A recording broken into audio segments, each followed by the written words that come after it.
Now, at the end of his researches, Dr. Bach came up with a new way of classifying the 38 remedies. Up till then, he made distinctions between different classes of remedies, but he abandoned all that when he finished the system. And instead, he grouped them into 7 groups. Now, the group headings are very loosely based on the nosodes, which were the 7 bacterial-based remedies that Dr. Bach was working on way back in the 1920s, before he started collecting flowers and creating the system. And he grouped the 38 under those 7 headings and used those as chapter headings in the 12 healers and other remedies when he set out the finished system as he left it. There's a question as to how useful the headings are as an introduction to the system.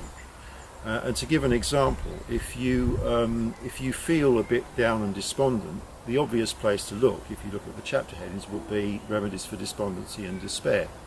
But in fact, probably the 2 most used remedies for people in that state aren't actually under that heading at all. They're under uncertainty. So if the groups aren't that useful always as a way into the system, what is the use of them? Well, if we take gentian and gorse as a starting point, that might give us a clue. Because gentian and gorse come under the heading of uncertainty. Under despondency and despair, on the other hand, you have a remedy that's often confused with gorse, which is sweet chestnut. So one way to use the group headings is as a way of teasing apart remedies when they seem very close together. So let's look at gorse and sweet chestnut as an example. Now, these are both remedies that can be described as being remedies for despair. They're both remedies that can be taken by people who feel that there's no way out of their current situation, that there's no hope left, and there's no light at the end of the tunnel. The difference between them is highlighted by the categories they're in, the groups that Dr. Bach put them in. So sweet chestnut is under despondency and despair. What that tells us about that remedy is that it's a genuine despair. In a sweet chestnut state, we've literally tried everything to get out of the situation we're in, but there is no way out. There literally is no way out. So we are fenced in with this. Dr. Bach described it as being for a feeling of annihilation, when there's no way out at all and the only thing left is destruction, which is, the dark night of the soul is another way to describe it. So it's a very extreme situation. And it's a situation where the person has tried very hard to find a way out of where they are. They've tried to find a way to feel more positive and a way through their difficulty, but they can't find one. There is no solution to be found. And if we compare that then to gorse, which is in the category of uncertainty, what that tells us is that the gorse person actually isn't in true despair. What they're in is a state where if they were more confident that they could find a way through, they actually could. And if we think about the behaviour of people in those 2 states, as I've said, sweet chestnut, they're actually trying very, very hard to find a solution. They explore every avenue they can find.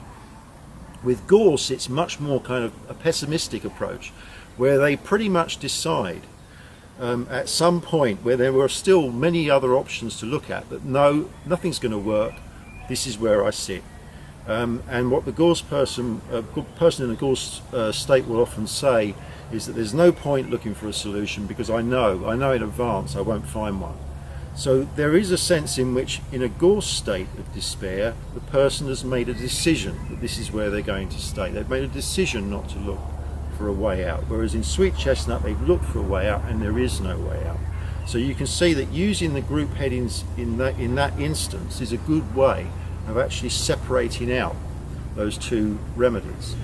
So let's use the same idea to look at the difference between mustard and gorse. Again, 2 remedies that are sometimes confused together. Again, both for feelings of gloominess and despondency. But as we know, we've seen already, gorse is in the uncertainty category. So there it's about faith in your ability to actually find a way through. Mustard, on the other hand, is in the group for insufficient interest. So what does that tell us about mustard? Well, what it seems to say is that in a mustard state, if we were actually able to take more attention, pay more attention, take more interest in the things that are around us, we wouldn't actually feel in that state. And if we think of the description of the mustard state, which is someone who, who might well be in a situation where things are going fine, but they feel gloomy for no apparent reason, that seems to be pointing us again to a distinction between those two remedies. We could also look at, for example, olive and hornbeam. Hornbeam is under the heading of uncertainty. So what we get from that is the idea that this is a tiredness which is down to a lack of faith in our ability to actually get on with something. So the reason we're putting things off is because we don't feel we don't feel we have the strength to do this. But what the group tells us is that because this is a state of uncertainty, with more kind of purpose, we could actually just move beyond that state. Olive, on the other hand, is in the group for insufficient interest, and what that tells us about olive is that, again, we can recharge by paying more attention to where we are. And one of the things we need to pay more attention to is the fact that maybe we need to have a rest, or maybe we need to actually discover the reserves of strength inside us to overcome the challenges that we face. So again, we can use those to try and tease apart two remedies that could easily be described as just being for tiredness, but they tell us something about the difference between those remedies.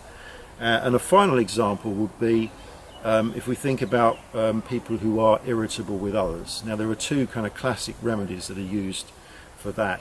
One is impatience, and you'll sometimes say people describe it as being for irritation, so you're irritated at other people. Another one is beach, which is for intolerance, but also that can come across as being irritated by people. Impatience is in the group for loneliness, and beach is in the group which is for people who have too much interest in others, overcare for other people's welfare. And if you think about the way these two remedy types will often behave, impatience people, group for loneliness, they tend to be quite solitary. So an impatience irritation is more to do with getting other people out of their way. They're not really concerned with what other people do as long as they're not slowed down by it. With beach, you have an actual overcare for other people. So the beach person, it really bothers them if they see other people being irritating and doing things that irritate them, and they feel a desire to put it right. And that's why the beach person will not do what the impatiens would do, which is just get out of the way and go off and do their own thing. A beach person is much more likely to actually spend time explaining exactly why you're wrong about everything you do and exactly why everything you do is stupid, because they do actually care about what you're doing, and they want it to change. So again, you can see the two group headings being used or being useful as one way to tease remedies apart when they could easily be described as being for the same thing. And I think that's probably the most useful way of using the groups, and certainly when you're studying the remedies at a higher level, you will often get to a point where they seem to grow together in your head, and something that once seemed clear to you is no longer clear. And this is especially true when you start to actually work with real people, because real people are often not quite as stereotypical. They're not quite as easy to understand as the kind of examples you'll find in books and on television. They're often more complicated and more difficult to read. And one way you can begin to tell remedies apart when you're working with people is to look at the categories and try to use them to explore differences between them.